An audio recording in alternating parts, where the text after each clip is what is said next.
அரசியல் விஜய்க்கு காங்கிரஸ் ஆதரவு நிபந்தனையுடன் முக்கிய முடிவு. ஆடை தொழிற்சாலை யுவதியின் மரணத்துக்கு காரணம் மின்னல் அல்ல. 8 மாவட்டங்களில் எந்தவொரு தொகுதியிலும் வெற்றி பெறாத தவிக்க அவமானங்களை தாண்டி வந்தோம். மாற்றத்தை நிகழ்த்திய மக்களுக்கு விஜயின் உருக்கமான பதிவு. யோகத் விஜய் எனும் நான் முதலமைச்சராக நாளை பதவி. கவர்னருடன் இன்று வாய் வாங்கி தராததால் மனமுடைந்த கல்லூரி மாணவர் தற்கொலை.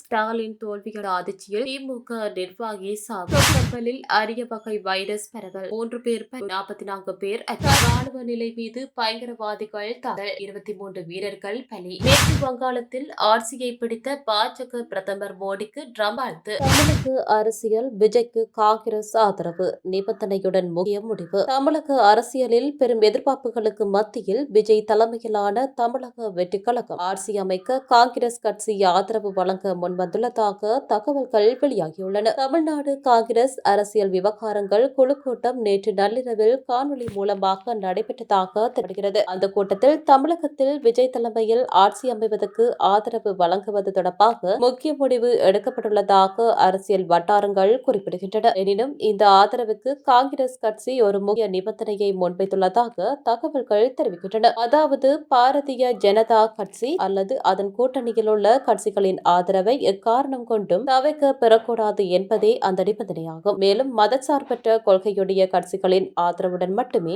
ஆட்சி அமைக்க வேண்டும் என்றும் வகுப்புவாத சக்திகளை தவிர்த்து அரசியல் ஒற்றுமையை நிலைநிறுத்த வேண்டும் என்றும் காங்கிரஸ் வலியுறுத்தியுள்ளதாக தெரிவிக்கப்படுகிறது. இந்த திடீர் அரசியல் நகர்வு தமிழக அரசியல் களத்தில் பெரும் பரபரப்பை ஏற்படுத்தியுள்ளது. இருப்பினும் இது தொடர்பாக தமிழக வெற்றி கழகத்தின் தரப்பிலிருந்து இதுவரை அதிகாரப்பூர்வமான பதில் வெளியாகவில்லை என்பது குறிப்பிடத்தக்கது. ஆடை தொழிற்சாலை யுவதியின் மரணத்துக்கு காரணம் மின்னல் அல்ல. ஹபராதுவ கொக்வத்தை பகுதியில் அண்மையில் மின்னல் தாக்கியதில் உயிரிழந்ததாக கூறப்பட்ட 25 வயதான ஆடை தொழிற்சாலை ஊழியரின் மரணம் மின்னல் தாக்கியதால் ஏற்பட்டதல்லவென பிரேத பரிசோதனை முடிவுகளில் தெரியவந்துள்ளது. இந்த முடிவு ஹபராதுவ திடீர் மரண விசாரணை அதிகாரி கமல் காமினி திலக்க முன்னிலையில் கராப்பிட்டிய தேசிய மருத்துவமனையில் நடத்தப்பட்ட பிரேத பரிசோதனையில் அறிவிக்கப்பட்டது. குறித்த பிரேத பரிசோதனையை நடத்திய கராப்பிட்டிய தேசிய மருத்துவமனையின் விசேட கட்ட மருத்துவ அதிகாரி சித்ராணி வீரசிங்க மழுங்கிய பொருளொன்று தலையில் தாங்கியதால் ஏற்பட்ட பலத்த காயங்களே மரணத்துக்கு காரணம் என்று அறிக்கையிட்டார். அதன்படி மின்னல் தாக்கிய பின்னர் வீட்டின் சுவர்களும் கூரையும் இடித்து விழுந்ததே மரணத்துக்கு காரணம் என்றும் அதனால் அந்த பெண்ணின் தலையில் காயம் ஏற்பட்டது என்றும் பிரேத பரிசோதனை அதிகாரி முடிவை அறிவித்தார். ஹபராதுவ கொக்வத்தை பகுதியில் கடந்த 3ஆம் தேதி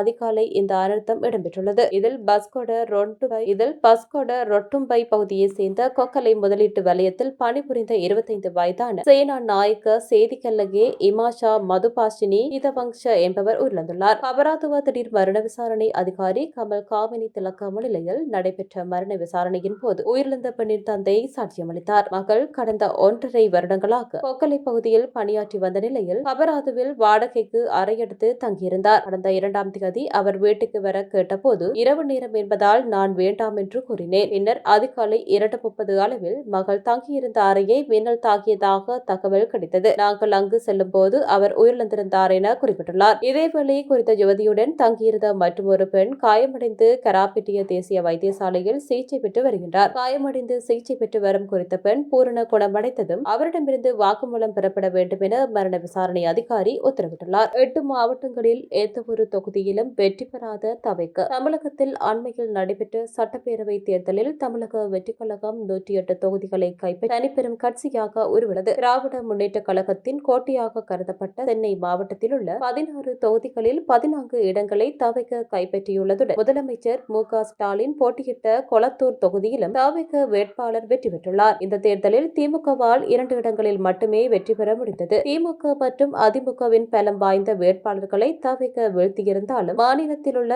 8 மாவட்டங்களில் அந்த கட்சியால் ஒரு தொகுதியை கூட பெற முடியவில்லை. அதன்படி விழுப்புரம், அரியலூர், நாகப்பட்டினம், மயிலாடுதுறை, திருவாரூர், தென்காசி, கன்னியாகுமரி மற்றும் நீலகிரி ஆகிய மாவட்டங்களில் தமிழக வெற்றிக் கழகத்துக்கு வெற்றி வாய்ப்பு எட்டப்படவில்லை என தேர்தல் ஆணைய தரவுகள் தெரிவிக்கின்றன. அவமானங்களை தாண்டி வந்தோம். மாற்றத்தை நிகழ்த்திய மக்களுக்கு விஜயின் உருக்கமான பதிவு. தமிழ்நாட்டின் சட்டமன்ற தேர்தலில் 108 தொகுதிகளை கைப்பற்றி பெரும் வெற்றியை நடிகர் விஜய் பதிவு செய்துள்ள நிலையில் தனது வெற்றிக்கு காரணமான தமிழ்நாட்டின் மக்களுக்கு வாழ்த்து தெரிவித்துள்ளார். குறித்த பதிவில் என் நெஞ்சில் குடியிருக்கும் அனைவருக்கும் வணக்கம். கட்சி ஆரம்பித்ததில் இருந்தே நம்மை ஏளனமாக பார்த்தவர்களும் பேசியவர்களுமே அதிகம். அதிகம். அரசியலில் இது இயல்பு என்றுதான் நாமும் அதை கடந்து வந்தோம். எவரையும் சாராமல் மக்களை மட்டுமே நம்பி தேர்தல் களத்திலும் தில்லாக நின்றோம். நடுநிலை என்ற பெயரிலும் விமர்சனம் என்ற பெயரிலும் முகமூடி அணிந்த அவமானங்களும் அவதூறுகளுமே நமக்கு பரிசீலிக்கப்பட்டன. ஆனால் நாம் யாருக்கு நன்றி கடன் செலுத்த அரசியலுக்கு வந்தோமோ அவர்கள் நம் சொந்தங்களாகிய நம் தமிழ்நாட்டு மக்கள் நம்மை எப்போதும் தாயன்போடு தாக்கியே பிடித்து வந்தனர் வருகின்றனர். அந்த தாயன்போடுதான் இந்த தேர்தலிலும் நமக்கு அளப்பெரிய அன்புடன் அமோகமான வாக்குகளை அள்ளி தந்துள்ளனர். இந்திய அரசியல் களத்தையே அதிர வைத்திருக்கும் இந்த தேர்தல் ஓர் அதிசய தேர்தல் என்றும் அது பல்வேறு வகைகளிலும் நிரூபணமானது. ஏராளமான காரணிகள் இருந்தாலும் குடும்பத்தையே தங்கள் அடரன்பால் வழிநடத்திய குழந்தை செல்வங்கள் தான் அதிசய தேர்தலுக்கான ஆழமான காரணிகளில் ஒன்றாக மாறி நிற்கின்றனர். ஒரு மாபெரும் மாற்றத்துக்கான இந்த தேர்தல் அரசியல் போரில் வென்றது நம் தமிழக வெற்றிக் கழகம் மட்டுமன்று, தமிழக மக்களின் மனங்களில் ஆசை ஆசையாக வளர்த்தெடுக்கப்பட்ட உணர்வு பூர்வமான ஜனநாயகமும் தான். அதனால் தான் தமிழகத்தில் ஓர் அரசியல் கலாச்சாரமாகவே மாறி அச்சுறுத்திக் கொண்டிருந்த பணநாயகம் ஆள குழி தோண்டி புதைக்கப்பட்டது. தமிழக வெற்றிக் கழகம் மாற்றத்துக்கான மாபெரும் முதன்மை சக்தியான அரசியல் இயக்கம் என்பது இதன் மூலம் ஆழமாகவும் அழுத்தமாகவும் நிரூபிக்கப்பட்டுள்ளது. நியாயமான நேர்மையான பார்வை கொண்ட அனைவரும் இதை அப்படியே ஏற்பர் என்பதே அடருண்மை. எக்காலத்திலும் நிகழவே நிகழாது என்றிருந்த மாற்றத்துக்கான அரசியல் வெற்றியை நிகழ்த்தி காட்டிய தமிழ்நாட்டு மக்களாகிய என் சொந்தங்களுக்கு என் வாழ்நாள் நன்றியை காணிக்கையாகிறேன். நம் சொந்தங்களுக்கு நன்றி செலுத்தும் அதே வேளையில் நம் கழக தோழர்கள், அனைத்து நிலை நிர்வாகிகள், விர்ச்சுவல் வேரியர்ஸ் என உங்கள் ஒவ்வொருவருக்கும் தனித்தனியாக என் நெஞ்சார்ந்த நன்றி அறிதலை தெரிவித்துக் கொள்கிறேன். இவ்வேளையில் நமக்கு இந்த தேர்தலில் வாக்களிக்க மறந்தாலும் எதிர்வரும் காலங்களில் நம்மை அதிகமாக நேச போகும் நம் சொந்தங்களுக்கும் என் அன்பை தெரிவித்துக் கொள்கிறேன் என குறிப்பிட்டுள்ளார். ஜோசப் விஜய் எனும் நான் முதலமைச்சராக நாளை பதவி கவர்னருடன் இன்று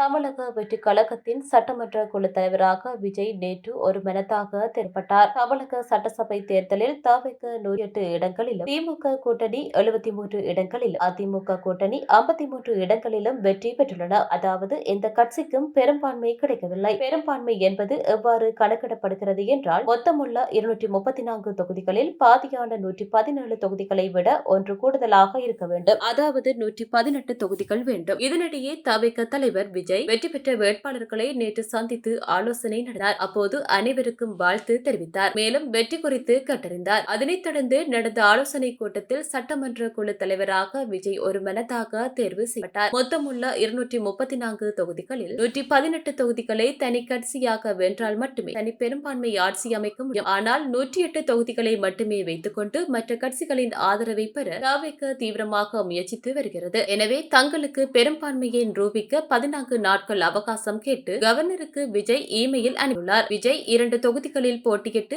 2லுமே வெற்றி பெறுகிறார்.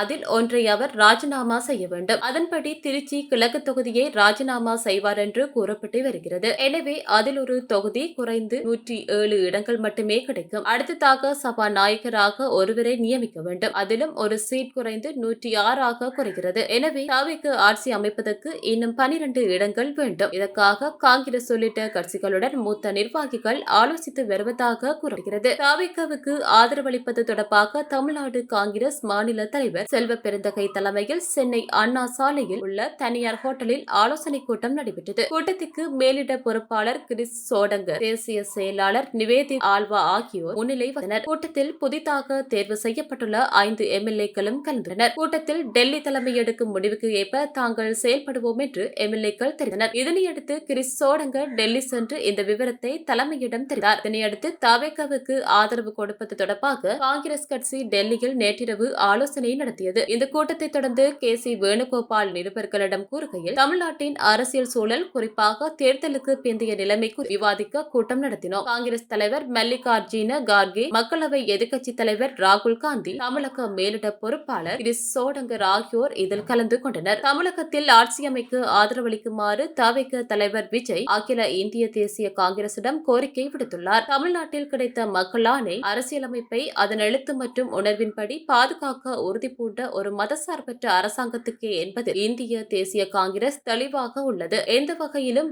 ஜனதாவும் அதன் கைப்பாவிகளும் தமிழ்நாடு அரசை நடத்துவதை இந்திய தேசிய காங்கிரஸ் அனுமதிக்காது என்பதில் உறுதியாக உள்ளது. அதன்படி தேர்தல் தீர்ப்பில் பிரதிபலித்துள்ள மாநிலத்தின் உணர்வுகளை கருத்தில் கொண்டு விஜயின் கோரிக்கை மீது இறுதி முடிவு எடுக்குமாறு தமிழ்நாடு காங்கிரஸ் கமிட்டிக்கு காங்கிரஸ் தலைமை உத்தரவிட்டுள்ளது என்று தெரிவித்தார். இந்நிலையில் சென்னை சத்தியமூர்த்தி பவனில் இன்று காங்கிரஸ் எம்எல்ஏக்கள் ஆலோசனை கூட்டம் மாநில தலைவர் செல்வ பெருந்தகை தலைமையில் நடக்கிறது. இதில் முடிவில் தவிகவுக்கு ஆதரவளிப்பது குறித்து இறுதி முடிவு எடுக்கும் என்று தெரிகிறது. பெரும்பாலும் தவிகவுக்கு காங்கிரஸ் ஆதரவு கரம் நீட்டும் என்றே தெரிகிறது. இந்த சூழ்நிலையில் தமிழக கவர்னர் RV அர்லேகர் இன்று சென்னை கிண்டியில் உள்ள மக்கள் மாளிகைக்கு வரவுள்ளார். அதிக இடங்களை வென்ற கட்சி என்ற முறையில் விஜய்க்கு கவர்னர் அழைப்பு விடுப்பார். அப்போது புதிய அமைச்சரவை பதவி ஏற்புக்கான அனுமதியை கவர்னர் வழங்குவார். மற்ற கட்சிகளின் ஆதரவு கடிதமோ அறிக்கையோ இருந்தால் அதை கவர்னரிடம் விஜய் அளிப்பார். முழு பெரும்பான்மை பெறாத கட்சி மற்ற கட்சிகளின் ஆதரவு கடிதத்தை கொடுத்து பெரும்பான்மையை கவர்னரிடம் காட்டினாலும் பெரும்பான்மையை சட்டசபையில் நிரூபித்து காட்ட வேண்டியது கட்டாயமாகும். எனவே 108 MLAக்கள் மட்டுமே இருந்தாலும் தவிகவால் அரியணை ஏற முடியும். அந்த வகையில்தான் நாளை அமைச்சரவை பதவியேற்பு நிகழ்ச்சியை நடத்த விஜய் திட்டமிட்டுள்ளார். இதனையடுத்து சென்னை தலைமை செயலகத்தில் தலைமை செயலாளர் Saikumar, police DGP, Chennai police commissioner ஆகியோரை நேற்று அழைத்து ஆலோசனை மேற்கொண்டார். சென்னை நேரு உள்விளையாட்டு அரங்கத்தில் இந்த நிகழ்ச்சி நாளை காலையில் நடக்கவுள்ளதாக தெரிகிறது. இதற்கு 5000 பேரை அழைக்க விஜய் முடிவு செய்துள்ளார். இந்த நிகழ்ச்சியை பிரமாண்டமாக நடத்த திட்டமிடப்பட்டுள்ளது. அதற்காக பாதுகாப்பு ஏற்பாடுகளை செய்ய அரசு நடவடிக்கை எடுத்து வருகிறது. பதவியேற்பு நிகழ்ச்சியில் அமைச்சரவைக்கு பதவி பிரமாணம் செய்து வைக்க கவர்னருக்கு தலைமை செயலாளர் அழைப்பு விடுப்பார். முதலில் விஜய் மேடைக்கு வந்து ஜோசப் விஜய் எனும் நாள் இன்று முதல் அமைச்சருக்கான பதவி பிரமாணத்தையும் ரகசிய காப்பு பிரமாணத்தையும் ஏற்றுக்கொள்வார். அதன் பின்னர் ஒவ்வொரு அமைச்சராக வந்து பதவி ஏற்றுக்கொள்வார்கள். அமைச்சர்கள் பதவியேற்பு முடிந்ததும் யார் யாருக்கு என்னென்ன துறைகள் ஒதுக்கப்பட்டுள்ளன என்பதை கவர்னர் மாளிகை செய்திக்குறிப்பாக வெளியிடும். அதைத் தொடர்ந்து முதலமைச்சராக விஜய் சென்னை கோட்டைக்கு வந்து அவருக்கென்று தயார்படுத்தப்பட்டுள்ள அறைக்கு வந்து அரசு அலுவல்களை தொடங்குவார். அவருடன் அமைச்சர்களும் தலைமை செயலகத்துக்கு வந்து தங்களின் அறைக்கு வருவார்கள். பின்னர் முதலமைச்சர் விஜய் இடைக்கால சபாநாயகரை நியமித்து உத்தரவிடுவார். இடைக்கால சபாநாயகருக்கு கவர்னர் பதவி பிரமாணம் செய்து வைப்பார். அதனைத் தொடர்ந்து அனைத்து கட்சிகளிலும் உள்ள வெற்றி பெற்ற வேட்பாளர்களுக்கு சட்டசபைக்கு வர அழைப்பு விடுபடும். இடைக்கால சபாநாயகர் குறிப்பிட்ட நாளில் அவர்கள் அனைவரும் சட்டசபைக்கு வந்து